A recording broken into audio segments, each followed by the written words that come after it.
You are not the fan base of this game, and clearly do not know anything about EU4 development cycles. You can see all the bull coming from your threads, whining and talking about who the developers are, discussing Hoan and Jake and Paradox Tinto. Oh no, there is a bug that lets you get 100 development. LOL. You must be new to this game. Guess none of you have any remotely challenging Iron Man achievements. Ming used to form Mughals, you absolute blowout idiots. No one had a freaking issue with that in 2015. You could infinite war the entire world in a loop to break coalition formings.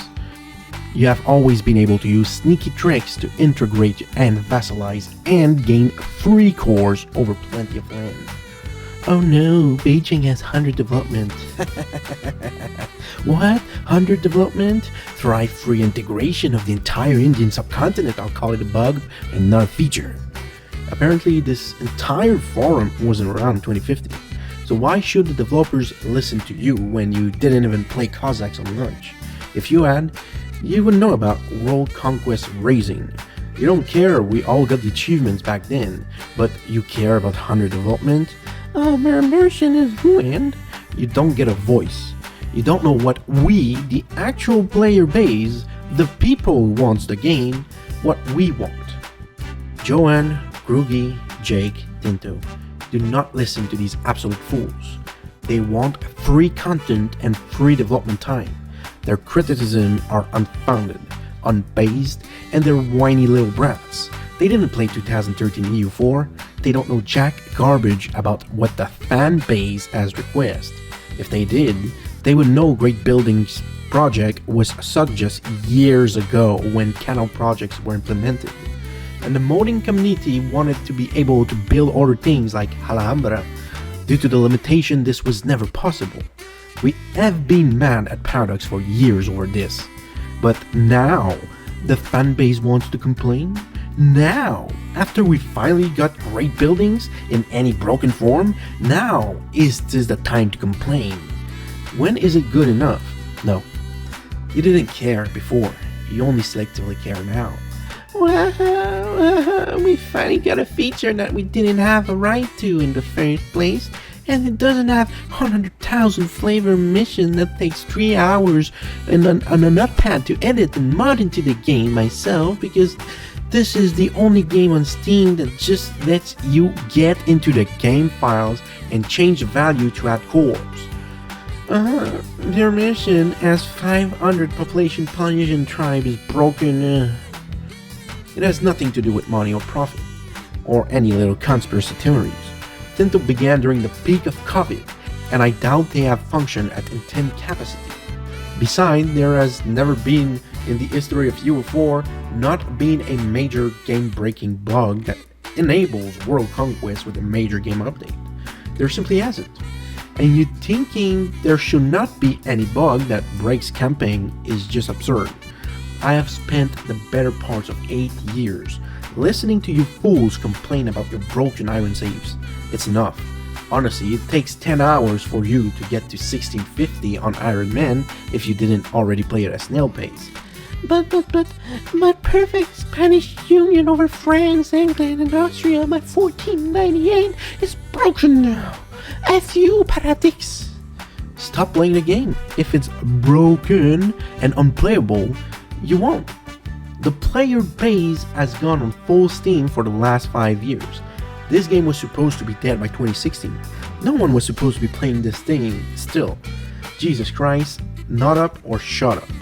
Really, it's time you paper handers stay out. This is a game for autism, not your little bug-perfect clean masterpiece. This is a constant work in progress, and bugs are the reason this game is fun. Joanne, if you hear this, for the love of God, do not let EU4 become what Civ, AoE, and other community became. Stop listening to these people who don't play the game. That's what ran Civ and turned it into a watered down garbage bale. That's what all these people want EU4 to become. Do not listen. You know what this game is supposed to be. Now you can downvote this post. You can stay mad about the facts your opinions on what is fun doesn't line up with Johan, Jake's, myself, and other actual EU4 enthusiasts. You treat Jake like he isn't you. He is you, Rackpile. You have anthropomorphized a guy who used to rant on the forum about achievements like you, without stopping to think why any of this is happening. If not the game buddy, it's you. It's perspective. Check the hours and respond to my post, go ahead. If you don't have 500 hours, don't even bother thinking your opinion on this game matters. You average 62 hours per year. That's what, 5 campaigns? You hardly experience the depth of each update. So why do you think your opinion matters? You didn't build this game. You didn't build this community. You haven't made a single bug fix suggestion. You haven't provided any help to the development team or added any features yourself. You didn't write a single line of code. You didn't come up with any ideas. You didn't make any mod for the community. You didn't do anything for the progress of this game. You haven't played 500 hours. And you think because you just spent some money that you get to complain about your irrelevant views on the movie if you just paid for what was good or not. You haven't been on this journey with Johan and crew for 8 years. So shut up. You aren't Arumba, Mr. Armchair Expert. No, you don't know what's best for this game. Let's get down to the brass tacks. Johan, how much per year does Tinto spend on the development of EU4? I'm not there yet. Might take me 5-10 years, but I doubt you're dumping more than 5 million into the budget of these DLCs, right? I'll fund the development team myself. How much would it cost to run a 10-man team per year? How many people are currently working at Tinto on EU4? Not the other games, but just EU4. Would more budget solve your issues? Or was this more a transitional work from home problem? If it's just budget, why? Are you focusing budget toward Vicky and EU5? Is COVID causing a slow development pace? Let's talk this out, cause the suits ain't gonna solve this at any rate. The fanbase became whiny and spoiled.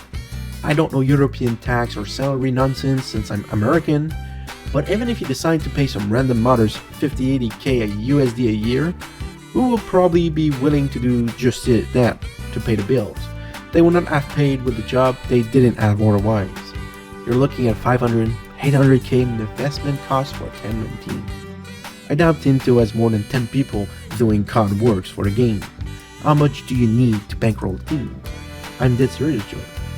How much will it cost for a team to spend about a year, even half a year, working on a new expansion for EU4? Let's assume you sell 50,000 copies of the DLC. No way you get full monetization on all 2 million players. And your addition of a sub-moral tells me you aren't selling well a lot of DLCs.